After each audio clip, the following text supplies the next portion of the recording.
প্রধানমন্ত্রী ত্রাণ তহবিল থেকে কোভিডের সময় প্রায় আমাদের আন্দাজ 50 থেকে 60টি গদি রয়েছে, প্রায় 50-60টি বেড রয়েছে, প্রচুর প্রচুর ট্রলি রয়েছে, হুইল চেয়ার রয়েছে, সেগুলো ফুডের ট্রলি, খাবারের ট্রলি রয়েছে, বেড অ্যান্ড ফুড ট্রলি রয়েছে, যেগুলো ওপরে রেখে রুগীরা খায়, সেগুলো ব্যবহার হয়নি, মোড়ক খোলা হয়।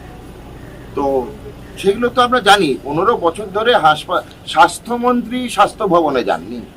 15 বছর মাননীয় প্রাক্তন মুখ্যমন্ত্রী তথা স্বাস্থ্যমন্ত্রী মমতা বন্দ্যোপাধ্যায় স্বাস্থ্য ভবনে ঢোকেন।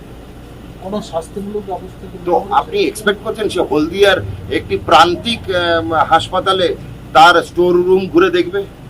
আপনি এটা এক্সপেক্ট করেন? আপনাদের মনে হয়? কিন্তু অবাক লাগে এই চতুর্থ স্তম্ভ সেটা নির্বাক ছিল। আমি আপনাদেরকেও ছাড়বো না, এটা যেন টেলিকাস্ট হয়, আমি দেখবো। না, প্রথমটা হচ্ছে আমাদের নিজেদের মধ্যে ঝগড়াঝাঁটি করে ব্যাপারটা মিটিয়ে নেওয়া। যদি এরপরেও না মেটে শাস্তিমূলক ব্যাপার, 1-2 জনের ক্ষেত্রে হতে পারে, যেগুলো আমরা দেখেছি বড় গরমে, যেমন অগ্নিকাণ্ড হলে কি হবে সেটা তো আমি ফেলে রাখতে পারি না। অগ্নিকাণ্ড হলে কি হবে তার উত্তর দিতে ব্যর্থ হয়েছেন কিছু কিছু আধিকারিক, তাদের ব্যবস্থা নেব।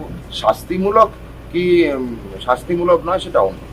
স্যার, একটা শেষ প্রশ্ন, যে হলদিয়াতে বিভিন্ন রাসায়নিক কারখানা রয়েছে, আমি সকালবেলা IOCL এর কারখানা হাসপাতালে গেছি, সেখানে বার্ন ইউনিট আমি দেখে এসেছি, ডাক্তারবাবুদের সঙ্গে কথা বলে এসেছি, তারা তৎপর, এবং আমার মনে হয় ওর বেড সংখ্যাটা বাড়ানো উচিত, কেন ওটা মাত্র 7 বেডস আছে। আমরা সব দেখে এসেছি, কিন্তু না দেখে কথা বলছি না একদম।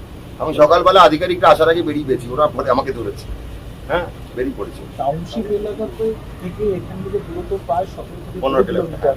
তো সেখানে কোনো হাসপাতাল নেই, এইরকম একটা যদি টাউনশিপে কেওপিডি আছে, হাসপাতাল আছে, আমি আমাদের ধরতে পারবেন না, আমার সমস্যা আছে।